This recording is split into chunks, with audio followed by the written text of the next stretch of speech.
Join me today as we talk about ED medicine. If you're 24 and you need it right now, there's something seriously wrong in your future. The leak at the Pentagon. Who's ratting out our top secret information? Why does New York constantly vote for these types of people? It's not getting any better for them. And the VA, they're processing a bunch of claims now. Only problem, they're not processing them properly, and they're denying our veterans for service connection disabilities that they absolutely deserve. Stick around. You just might learn something.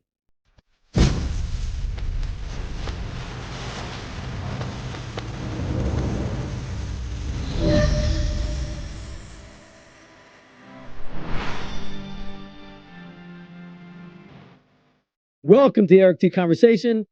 I'm Eric T. Since when do 20-something-year-olds need ED medicine? Erectile dysfunction commercials are everywhere online. They got the chews, they got these road things, they got obviously Viagra, Cialis, all the other good ones, one from Hims. But I see these commercials with these young ladies in them, and they've got to be 23, 24. And the girl in the commercial is like, oh, since my boyfriend's been using these, our life has just gotten so much better. And I'm thinking, oh my God, if your boyfriend is a few years your age and he's popping those in already, you've got nothing but problems down the road. Now, I'm no expert on ED meds, but I got to tell you, if you use something too much in life, it becomes a problem later on. So if you're 24 years old, man, and you're popping ED meds to be rock hard like a 2x4, and let me say, it's probably great. It's probably great for you at a young age. Popping those, shit, I wish I had them when I was 24. But if you use them all the time, your body's going to get used to it, just like anything else. If you got to get off by watching that dirty stuff online, sooner or later, that's what you're going to need all the time. Little bit, guys, little bit in moderation. But these commercials are getting everybody to have to get on them. And then these guys that are podcasters, they're advertising these things. And it's getting to the point where I feel bad for these guys in their 20s right now. Because, gentlemen, when you're in your late 30s, that's all you're going to need that 100% of the time. There's going to be no spontaneous erections in your life. It's going to be like, hold on a minute, honey. I got to slide this under my tongue. I got to take this an hour and a half before we do anything. It's better on an empty stomach. The list goes on and on and on. So all these guys doing ED medications, you got to stop. And it's funny because I was going through TikTok the other day and I happened to see a commercial for an ED medicine of somebody that I know. I'm like, wait a minute. This guy looks familiar. And sure enough, he's my old buddy from Afghanistan and Officer Canada School, Morgan the Moose Wright. You may know him from American Ninja Warriors. He just competed on Monday. But this was a couple of days before his competition. Now, he's been a Ninja Warrior for many years, and I'm really proud of the guy. But he's in a commercial for ED medicine. Now, Morgan is in his 50s. Quite acceptable at that age. But dudes, if you're younger and you're in your 20s and you're popping these, be careful. Be careful because anything in excess is going to be a problem. All these medications to get you, splitting wood with your pee-pee. Probably not a good idea. So I'm just telling you, you see the commercial? Don't order it, man. Don't order it until you actually have a problem. These things were made for like dudes in their 50s, 60s, and 70s that just blood flow is a significant problem nowadays. Trust me, I'm at that age. And I really believe that if you're a younger guy and you happen to use that all the time, at some point in time, you're going to run out of it. You're going to run out. I think the well runs dry after a little while.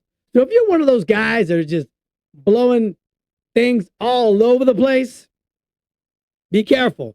Because when you go too big too early, you can't space it out when you get later on in life. So be very careful. And ED medication companies, you're making a killing. You're making a killing. The new inventions all day long. All day long. I haven't heard there was a trimix, like an injection you could do in it. That's extreme. I'm saying that's for the stars on the little computer screens. Those people probably use that stuff. But for the most part, guys in your 20s, don't use it. You start using it too early, I believe it's going to be a significant problem for you later in life. Anyway, that's my observation. Now for the conversation. Trump went ballistic yesterday. He was pretty pissed off at Israel and Iran, but he dropped an F-bomb. I don't know if anybody saw that. Check this out. You know what? We basically have two countries that have been fighting so long and so hard that they don't know what the fuck they're doing. You understand that? That's crazy. People get upset that he said the F word. Well, let me explain something to you. As an old infantry guy, when you say the F word and you curse like that, that means you've like had enough. And it's a sense of urgency. And when he talked back to Netanyahu like that and said these countries don't know what the F they're doing, that meant something. And guess what? All the fighting stopped. And now we have an actual ceasefire in the Middle East. Perfect. And for the first time, one of our U.S. presidents actually stood up to the prime minister of Israel. He told him, turn those planes around. And guess what? They turned those planes around. And now we've got leaks in the Pentagon talking about that we didn't really take out Iranian nuclear facilities. It was just a minor explosion. Nothing really big happened. They'll be back up and running in just a few weeks, maybe a couple of months. Complete lies. If you believe in that, you're very naive. These bombs are 30,000 pounds. They go through 200 feet of concrete.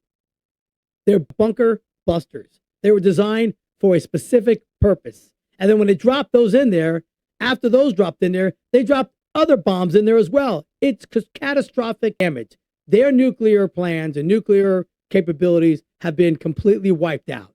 And that was an example for the rest of the world to watch and say, you know what? The United States, they've got some weaponry over there. Stuff that we probably didn't even know they had. So that should be a lesson to all these other countries. United States still is a massive powerhouse. And Donald Trump saw the opportunity to show the world what kind of military we have and what kind of technology we actually possess. And it was on stage for the entire world to see. So the leaker of all this information, they're going to find you. The days of the Biden administration, Obama, and maybe the Bush era, people not getting found out, they're going to find out who you are. And I feel sorry for you. Actually, no, I don't feel sorry for you. You're going to go to jail. They're going to prosecute you, and you're going to go to jail. They always find somebody. You know, what happened to honor? You're sworn into these offices, and you're either in the military and for personnel, or you're working for the Pentagon, or you're working for the Department of Defense. Whatever happened to integrity and honor and saying, you know what, you may not agree with certain things that happen there, but you got to keep your mouth shut. You leak to the press about what's going on, and it was bad information to begin with. It was, what do they call it? Preliminary information. It wasn't factual information after they got people on the ground. Now, if you don't realize this, they have people on the ground in those countries. CIA has operatives everywhere. If you don't think so, I'm sorry to tell you that this is what the government does. We've got people everywhere. So we've got people that are reporting in on the ground exactly what's been happening down there. We have assets. We turn all kinds of individuals in those countries. Money talks a lot of the times for some of these people. Because remember, they are third world countries and they're very poor. So you start throwing a couple of dollars their way, they'll sing like canaries. But I have a problem with anybody in our government talking to the press or CNN. Now that was maybe funny back, when you could do certain things once in a while and it was maybe not national security or militarily involved.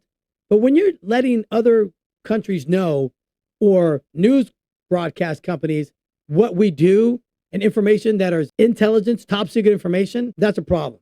And when they find that person, they're going to be prosecuted to the full extent of the law. And I can't wait to see that. We're going to teach these people a lesson. You're going to rat out your country. You don't belong there, number one. And we're going to put you in jail. And you're going to serve time for that.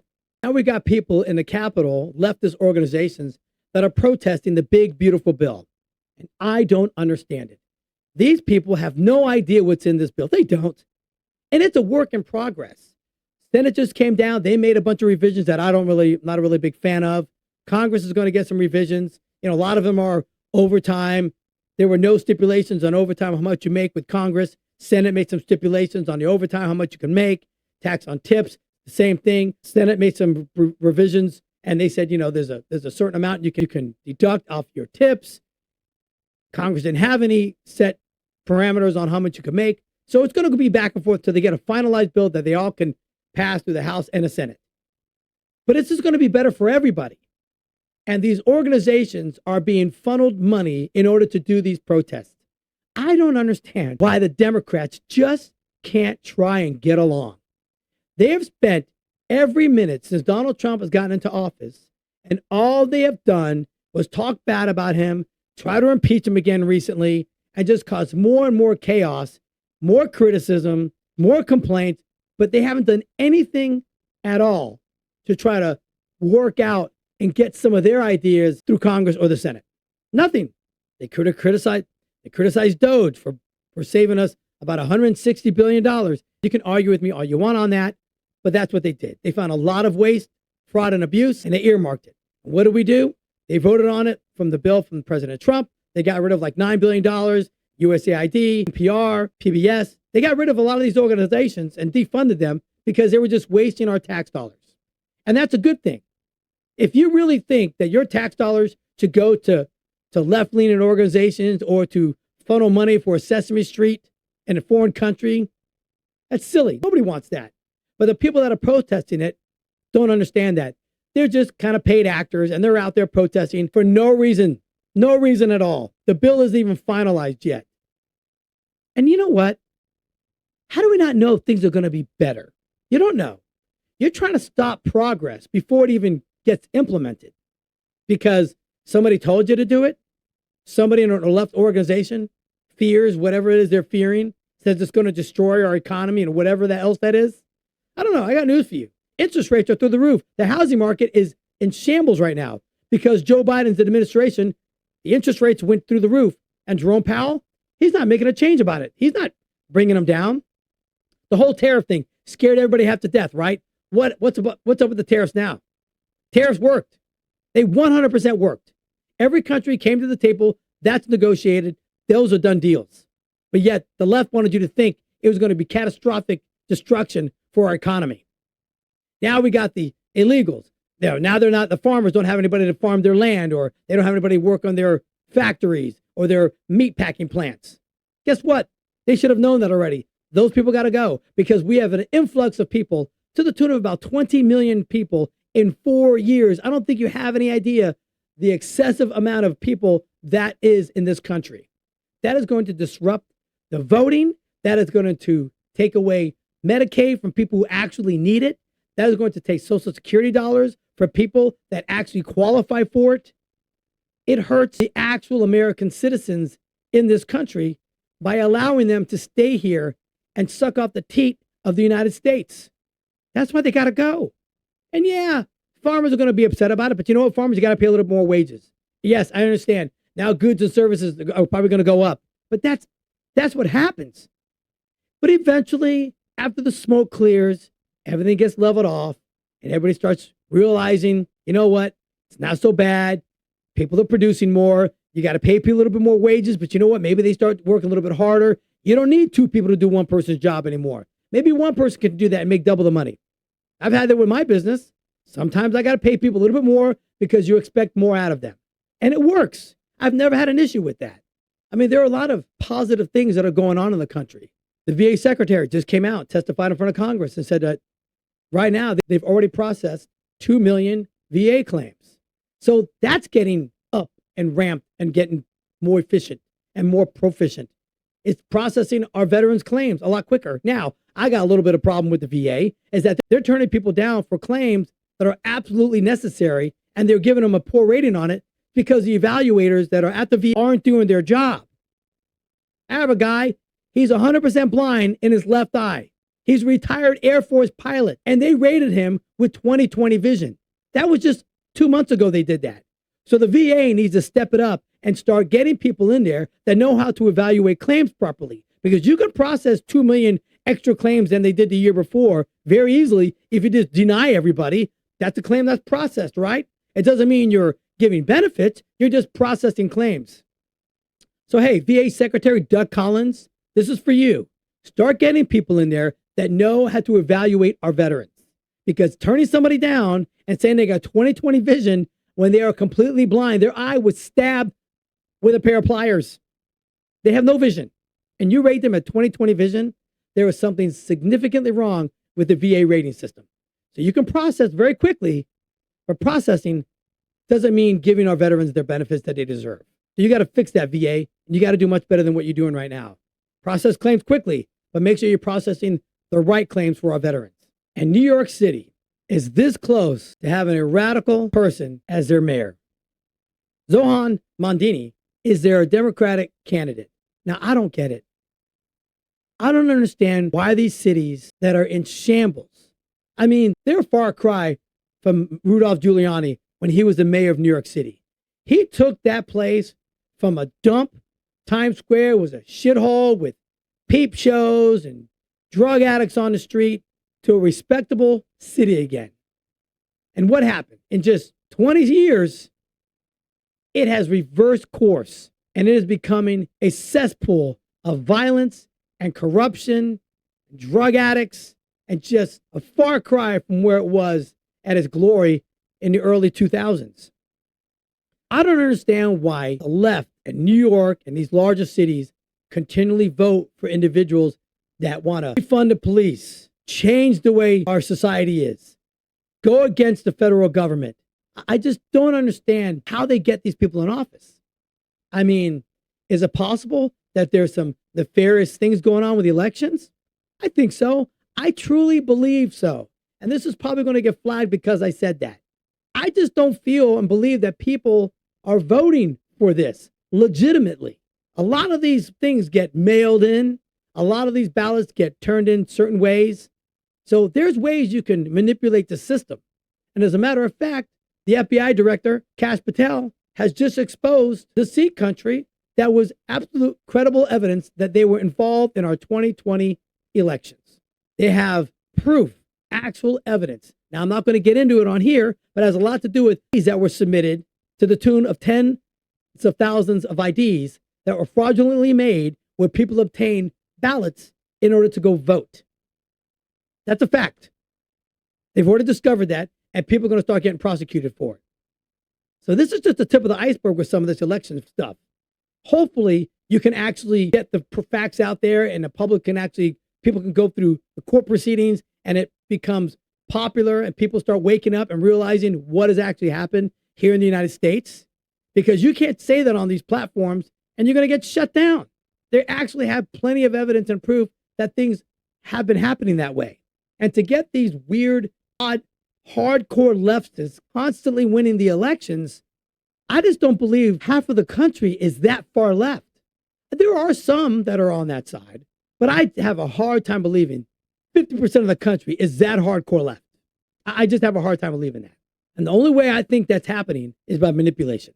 That's my opinion. I could be wrong, but that's just how I feel. Anyway, that's it for today.